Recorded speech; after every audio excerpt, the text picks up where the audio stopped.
one of the hardest things as a heart parent is that we have very little control over what happens to our kids. They're born with these special hearts, and parents are used to being able to fix everything, but we can't fix our kids' hearts.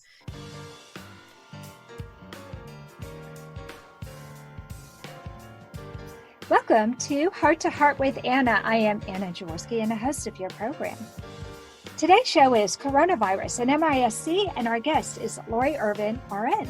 Lori Irvin is a heart mom to Rosemary, who was born with hypoplastic left heart syndrome, or HLHS. She is very involved in the CHD community and is an active member of the American Heart Association, the Pediatric Congenital Heart Association, and the Adult Congenital Heart Association. Every year, she advocates for CHD funding and research at the annual Congenital Heart Legislative Conference on Capitol Hill in Washington, D.C. Lori is also a nurse at the Children's National Hospital and has a passion for sharing her knowledge with families. Today, she is joining us to talk about the challenges and concerns surrounding coronavirus for families with a child who have CHD. She's also here to offer her perspectives and guidance for staying safe, as well as providing information on what we know about symptoms and treatments for Multisystem Inflammatory Syndrome in children, which is also known as MISC, a rare but devastating complication of COVID-19. I just found out that Lori was also given an extremely valuable award recently. She was just designated Volunteer of the Year by the American Heart Association. Welcome to Heart with Anna, Lori. Oh, thank you so much for having me. I'm very happy to be here. Congratulations on your award. I'm so excited that you shared that with me. Is that a national award? It was for the Maryland division of the Go Red for Women campaign. We do a lot of sharing Rosemary's story, and I think I had shared before, I give that award to Rosemary because without her story, I probably wouldn't have as much of an involvement as I have with the American Heart Association. That's her award as well. That is amazing. And congratulations to Lori and to Rosemary, because Rosemary is the inspiration, just like Alexander is the inspiration for me doing this podcast. There is no way I would be doing a podcast if it wasn't for Alexander. Let's talk about Rosemary and Alexander. I'm sure both of us have great concerns with all of this COVID-19. I'm worried because my son works as a pharmacy tech at a hospital now. The chance that he is going to be exposed to COVID-19 is actually pretty high. It's July 2020, and there are still restrictions, or in Texas, we had restrictions. They loosened the restrictions. The number of COVID cases went up.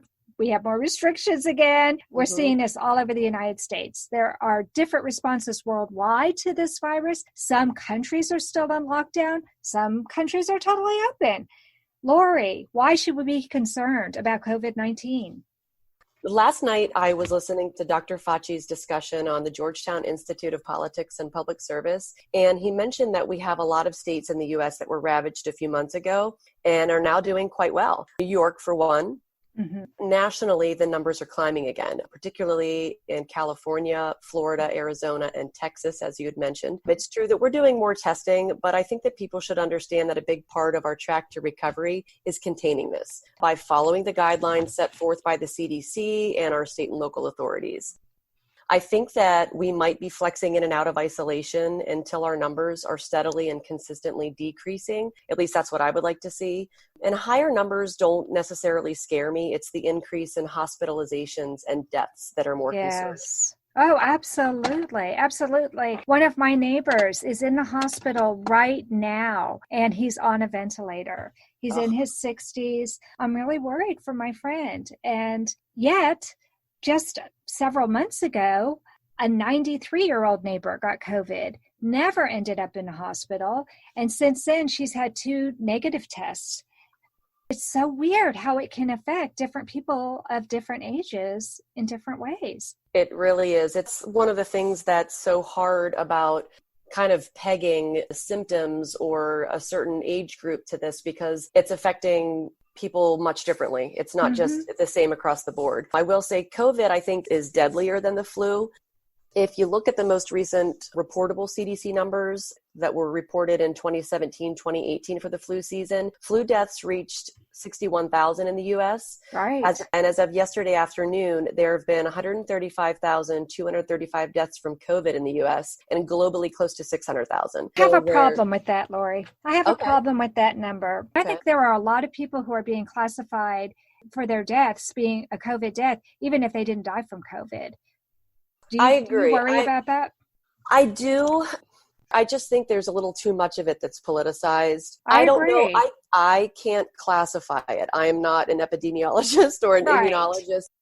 I think the problem is, too, that the hospitals are actually getting money for the number of COVID cases that they have. They've gotten less money because they're not allowed to do as many elective surgeries, or they were told that they couldn't do elective surgeries for a while. That's the bread and butter of the hospitals. So it behooves the hospital to have more COVID cases because they get more money. As soon as you put money in with the system, it changes everything. And I don't think we're going to get an accurate picture of what COVID has done worldwide, or in the United States especially, until years and years from now. But I agree. I still think that there are probably more cases of COVID than there are of the flu, and it definitely is more deadly. So I agree with you that that is one of the reasons that we should be concerned about it. But I'm a little bit concerned with how it is being politicized, because I think it makes it very murky.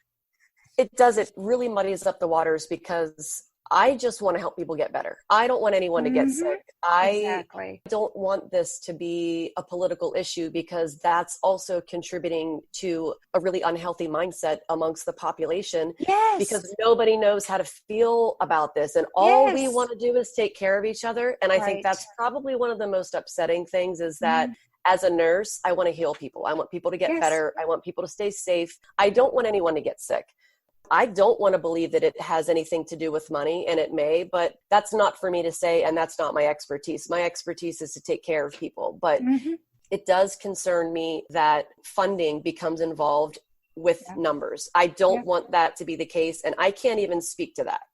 Yeah, I totally get it. And that's definitely not my area of expertise, but having known people who are in that right now and who are seeing that, it does concern me. I worry about how politicizing this illness is affecting people's mindset. So now we're seeing people who are having high anxiety, who are afraid to leave their houses. I just saw on Facebook somebody pleading with parents to not stay home if they think that their child is sick. Please take the child to the hospital. We just lost somebody in our community because the parents were doing the stay safe at home and were too afraid to take their medically fragile child to the hospital, even though they knew she wasn't doing well. They were afraid for her to be exposed to COVID, and she passed away. Oh, that's so heartbreaking. It is heartbreaking, and it shouldn't be happening, Lori. It shouldn't be happening. You're active in several congenital heart defect groups, just like I am. What do you think that the groups are doing to support families during this COVID time? Well, I see a lot of good out there. It's been one of the things that I most look forward to in my social media feed. There's many organizations that are hosting COVID Q&As, donating masks to first responders, raising money for their communities, and still continuing their day-to-day operations of helping CHD families and the CHD community. Conquering CHD, formerly known as the Pediatric Congenital Heart Association, they've got a weekly update on their website, along with the survey. It kind of serves as a self-reporting database for anyone with a CHD. Oh, that's great. Yeah, and you can share your questions and concerns about COVID-19. They offer guidelines on staying safe and some other really valuable information actually regarding mental health and support services, which I think is something that we all are going to need at some point during this pandemic. And I know the Children's Heart Foundation is also going to be hosting a Q&A on Facebook Live with doctors who will be answering questions about COVID next Wednesday, July 22nd at 4 p.m. But there's a long list of incredibly valuable resources out there, and I have a few on my website as well, which is hlhskids.com. But I strongly urge people to educate themselves. Dr. Google really is not the best resource. I really try to stick to reputable sites, hospitals with good track records, and organizations that have proven their mission and have open transparency really on their operation. But I think there's a lot of good going on out there, and anywhere that you can find reliable information is best. Yeah. Oh, I agree 100%. I've been so impressed. Quite a few of the organizations have had a podcast, a webinar, some kind of information. The CDC is our go-to right now. So any questions, any conflicting information, just go to the CDC, because right now that's probably our best bet at getting accurate information. As a mom and a nurse, what concerns you most about COVID-19? Well, first, as a mom, of course, I'm concerned about being exposed to COVID-19 and subsequently bringing it home to Rosemary or any other family member. The first weekend that I worked after the national lockdown, I straight up had a panic attack. I did. I woke up out of a dead sleep. My heart was racing. I started retracing the steps that I took coming into the house, wondering if I had washed everything, sprayed everything down, wiped anything that I touched or walked past coming in. I cried for about 15 minutes. It really took me about 30 minutes to take a step back, rationalize with myself, and just kind of realize the realities of just simply not having control over the situation. And it felt a little PTSD-ish for me, to be quite honest. And I think that as heart parents, we do everything we can to protect our kids. They've already been through enough, especially in their first year of life. They've been through more than most adults in their entire lifetime.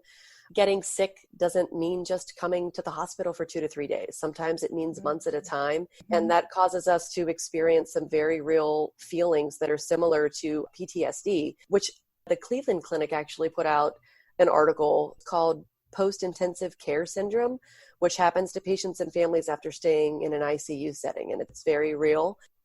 I think that that's akin to what we experience with the COVID pandemic, because it brings up a lot of those same feelings. And I've experienced it. I've been on both sides of the bed as a parent and as a nurse. So I can see when these things kind of start to bubble up inside of my own patients and my families at the hospital. It's been years since I've felt those overwhelming feelings of fear and not being able to prevent Rosemary from dying from something. And I think, again, one of the hardest things as a heart parent is that we have very little control over what happens to our kids. They're born with these special hearts, and parents are used to being able to fix everything, but we can't fix our kids' hearts. We follow doctor's orders. We're as clean as possible. We do everything that we can to keep them out of harm's way, and somehow they still get sick. I kind of feel like this virus is throwing us the same curveball. The only way that I get over that moment and any other moment like that with regards to overcoming my fear of losing Rose or anything I love for that matter is to just make peace with the fact that I don't have any control over it, and I pray about it and then I let it go. Texas Heart Institute were offering us a mechanical heart, and he said, "No, Dad, I've had enough. Give it to someone who's worthy." My father promised me a golden dress to twirl in. He held my hand and asked me where I wanted to go. Whatever strife or conflict that we experienced in our long career together was always healed by humor. Heart to Heart with Michael. Please join us every Thursday at noon Eastern as we talk with people from around the world who have experienced those most difficult moments. This content is not intended to be a substitute for professional medical advice, diagnosis, or treatment. The opinions expressed in the podcast are not those of Hearts Unite the Globe, but of the hosts and guests, and are intended to spark discussion about issues pertaining to congenital heart disease or bereavement.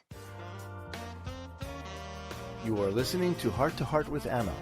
If you have a question or comment that you would like addressed on our show, please send an email to Anna Jaworski at anna@hearttoheartwithanna.com. That's anna@hearttoheartwithanna.com. Now, back to Heart with Anna. Before the break, we talked with Lori about COVID-19 and her concerns with this virus, both as a mom and as a nurse. In this segment, I want to talk to her about a new complication that we all need to be aware of, and it's MIS-C. So, Lori, is that the way they say it? Is it MIS-C? Because it's MIS-C, or let me say the whole thing, Multisystem Inflammatory Syndrome. And that's why they want to call it MIS-C, because it's too long. This is something that specifically happens in children, right, Lori? Can you tell me about this? Yeah, and I'll just say for all intensive purposes here, I pronounce it MIS-C just because that's what we've been calling it. But yeah, it stands for Multisystem Inflammatory Syndrome in children. I just want to say first that it's really hard to even speak to this, quite honestly, because we're still in the learning phase. It looks a little different in almost every kid. It's not like it's just one specific set of symptoms or a particular chronic set of kids that we're seeing more of. There are a lot of kids with no past medical history that come in for other reasons, like non-COVID suspicious reasons, and they test positive. Oh, wow.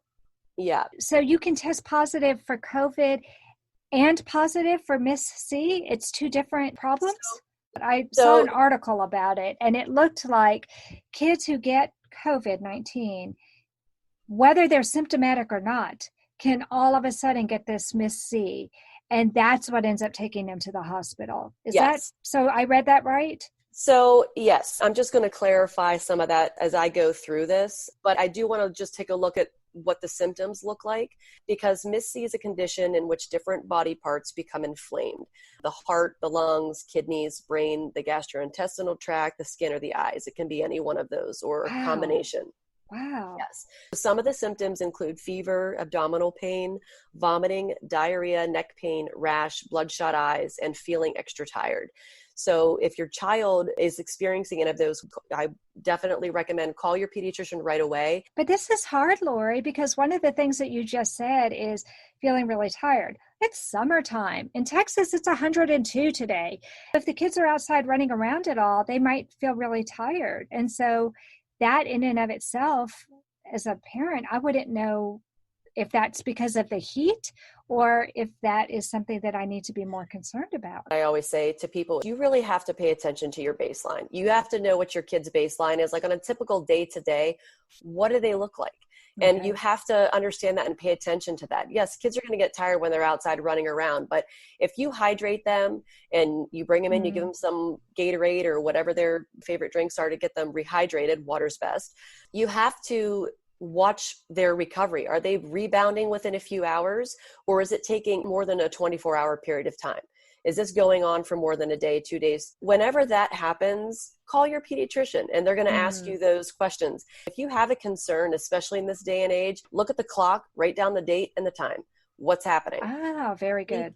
A health journal, because you know your baseline, you know your kid's baseline. But if something seems off, write it down.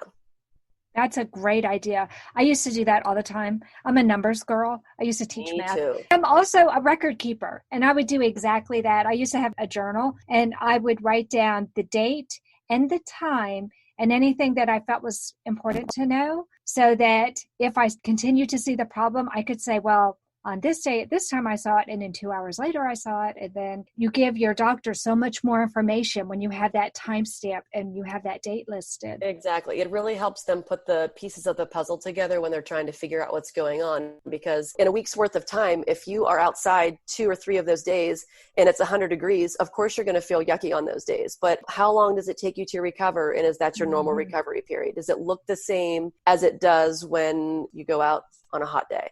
If it doesn't, then follow up with your doctor. Okay. A lot of the doctors now are doing video conferencing, or we have MyChart in our hospital, and you can always send your doctor or your nurse a note through MyChart, and then it can get back to you that way. It doesn't necessarily require you going to the emergency room. I know a lot of people are afraid to go to the hospitals right now because they don't want to be exposed to COVID if they don't have it already.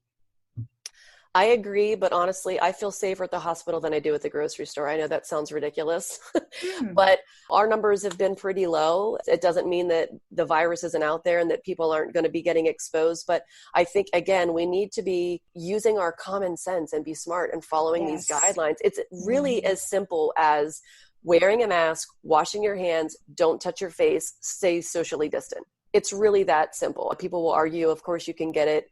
It's still out there. Of course, yes, we know that. But you can do yourself a favor by following the guidelines, and that will minimize your risk. So how widespread is this Miss C, Lori? I just found out about it, I guess it was about a month or so ago when I first contacted you. But it had already been out. It had already been in the news. I just had missed it. How scary is this for us? I mean, it's scary. COVID and Miss C, they're both very scary. All of it's scary. But I think that Miss C, it's not as prevalent as COVID right now. Right. If you go to the CDC website, they give you the case definition for Miss C and the prevalence. But because this is such a new phenomenon, especially in children, the numbers aren't going to be precise or even given state by state.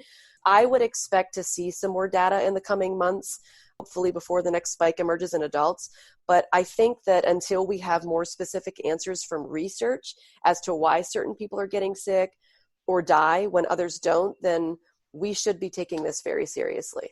Did they report about this in China where they had the first outbreaks? I can't even speak to that because I don't know what they were reporting. All I know is I remember seeing a few weeks after the peak in New York City that they started to see children, and that's when the red flags were going up. So I think that there was kind of a delay in the children's response. And I'm not an epidemiologist or immunologist, and maybe it has something to do with the fact that children are probably exposed. They're little cesspools of germs. I don't know if that's helping. On one hand, they might get the herd immunity faster than some of the adults because I do think that they pass the germs to each other. There's also a lot of coronaviruses out there. I don't know if people know that or not, but they're not COVID-19. There's a host of coronaviruses that just cause the common cold. So that might have something to do with it. I'm not sure, but I don't know what the genome of COVID-19 versus other coronaviruses looks like. That might play a small part into it. What exactly is being done to help these children? First and foremost, the treatments really vary depending on the severity. I mean, most kids that exhibit symptoms will, at least be kept for observation just to ensure their situation doesn't progress or get worse. If people have concerns about their child being sick or exhibiting any of those symptoms, they really need to contact their pediatrician immediately. Doctors are going to do a certain number of tests to look for inflammation and other signs of the disease. These tests might include blood tests, chest x-rays, echocardiograms, like a heart ultrasound, and also abdominal ultrasounds. They're going to provide supportive care for the symptoms. Could be medications that are going to deal with the inflammation and also IV fluids. And a lot of children that do become ill with MIS-C, they will need to be treated in the hospital. Some are going to need treatment in pediatric ICUs as well. What scared me most when you were listing some of the different symptoms or places that could be affected was you said the brain. And the thought of young children's brains possibly being inflamed, that's really scary. It's very scary. There's also more severe symptoms that I wanted to kind of point out as well, but feeling extra tired or having a change in what we call mentation, like your level of consciousness, if there is any change in that, you need to go to your doctor or the emergency room right away. That's not something to just see, oh, maybe they're just tired. No, wake your kid up and make sure that they're answering questions and looking at you and talking to you the way they normally do, because if they're not, that's an emergency. I do want to list as well some of the more severe symptoms of MIS-C. If your child is experiencing some of the more severe versions of MIS-C, these symptoms include any trouble breathing, pain or pressure in the chest that doesn't go away, new confusion, again, changes in the mentation, inability to get them awake or stay awake, any bluish lips or face, or severe abdominal pain. And I'm not just talking about like for a minute, this is stuff that's not going away. I always tell my patients and families, you have a gut feeling about something, call your doctor right away. No one's going to care if you call multiple times. We would rather you call and it not be something than for you to not call and it be something. Hi, my name is Jamie Alcroft, and I just published my new book, The Ten Man Diaries. It's an amazing story of my sudden change of heart as I went through a heart and liver transplant.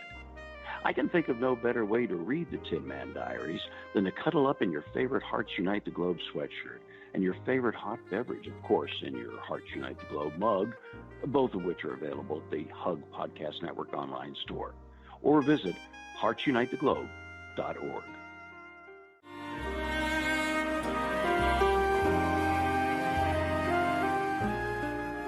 Tonight Forever by the Baby Blue Sound Collective. I think what I love so much about this CD is that some of the songs were inspired by the patients. Many listeners will understand many of the different songs and what they've been inspired by. Our new album will be available on iTunes, Amazon.com, Spotify. I love the fact that the proceeds from this CD are actually going to help those with congenital heart defects. Enjoy the music. Home Tonight Forever.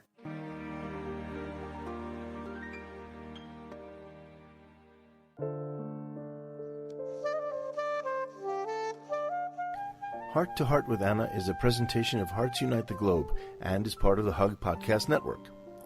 Hearts Unite the Globe is a non-profit organization devoted to providing resources to the congenital heart defect community to uplift, empower, and enrich the lives of our community members.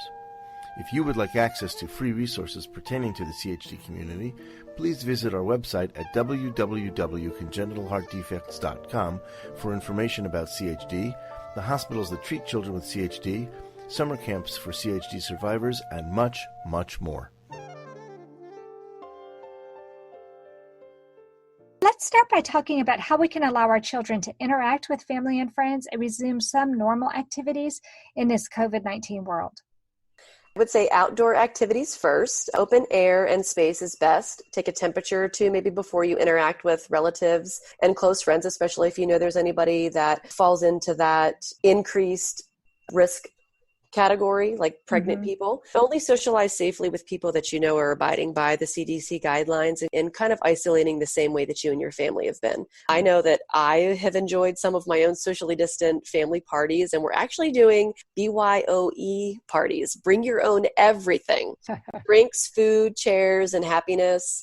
Everyone needs to wash their hands and sanitize and just avoid close contact. We're staying 6 feet apart and just kind of sitting in pods about 10 to 15 feet apart, just like you would if you were at the park. But one of the things I think that we really need to do if you're going to be together is that you have to be honest with yourself about your symptoms and to isolate yourself if you're symptomatic and be proactive in protecting yourself and your family members, and especially those who can't protect themselves. Yeah, that's all great advice. And being aware. If you have a temperature, if you have any symptoms, just don't get together that time. There'll be times in the future, hopefully, but don't think, oh, well, I'm 6 feet apart. It doesn't matter if I have a fever. If you have a fever, you really don't need to go to the park. Yeah, I think honestly, just everyone really needs to pay attention to their baseline. How do you feel today? Is it different from yesterday? It's just really, really important to know your baseline and your kids' baseline as well. Right. That's hard when your kids aren't talking yet. It's a lot easier when they're 5 or 6 than it is when they're 2 or 3 years old.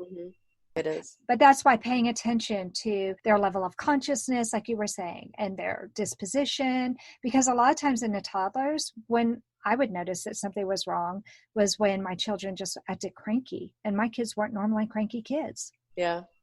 Yeah, fussiness, especially with babies, if they have increased fussiness that just doesn't seem to be resolving. You need to just give your pediatrician a call and let them know what's going on. Right. What are the 3 most important things we can do to stay healthy during the pandemic, Lori? Well, we know following the CDC guidelines, washing your hands, don't touch your face, wear a mask, continue to be socially distant. I think that we need to be vigilant of the things that we touch and who and what we're bringing into our homes. But I think one of the most important things that we can do is to really pay attention to how we feel, not just physically, but mentally and emotionally throughout this next new phase in our lives. We really need to just listen to what's happening in our hearts and in our minds and to talk about it. I think that this is why so many people think that kids need to get back to school, because they need that socialization. They need to be kids and be outside and to play and have fun. Honestly, if I could prescribe 1,000 milligrams of fun daily, I would. I think everybody needs that. I really think that we just miss the old normal because we had unlimited access to everything, including facial expressions and human connection. And I miss hugging. I just miss seeing people's faces. And I really think we need to feed our love tanks. Like, what makes your kids smile? We really need to feed our souls in this time. If there's anything that warms your heart, whether it's puppies on Pinterest or music or something that connects you spiritually, you really need to set aside at least 15 minutes a day to fill up your love tanks. Lock eyes with your loved ones and just really check in with them. Yes. It's really necessary.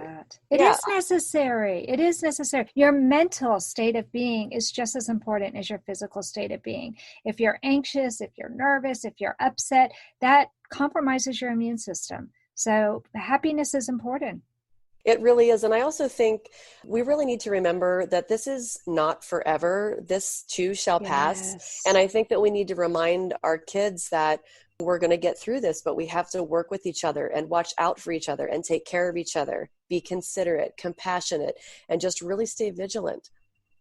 Yeah, I love what you said about being compassionate and being caring. One of the things that really upsets me, Lori, right now is the mask bullying or mask shaming or any of the shaming and bullying that is going on. To me, shaming and bullying has no place in our world. We need to be loving and compassionate with each other and not making people feel bad if they don't do exactly what we want them to do.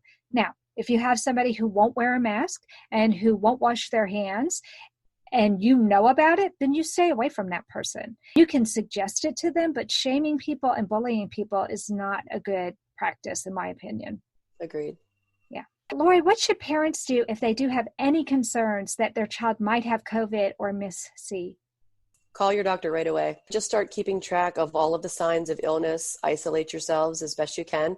One of the things that I always recommend to my patients and families at the hospital is to keep a health journal, or at the very least a piece of paper with the date, the time, any symptoms, anything that happened up to the first signs of illness, and anyone you can think of that you may have come in close contact with in the last 24 to 48 hours in any public places. This really helps the doctors and the healthcare professionals put together the pieces of the puzzle when diagnosing and contact tracing if necessary.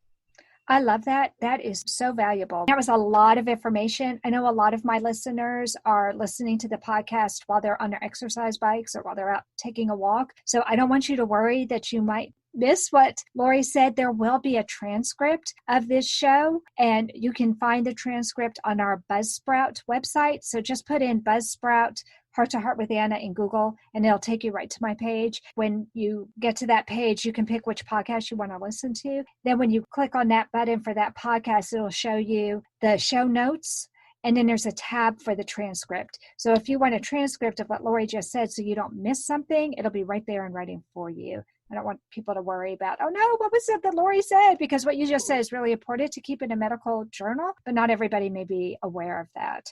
Just go to the Heart to Heart with Anna page on Buzzsprout, friends. Wow, Lori, you gave us so much important information. Thank you so much for coming on the show today.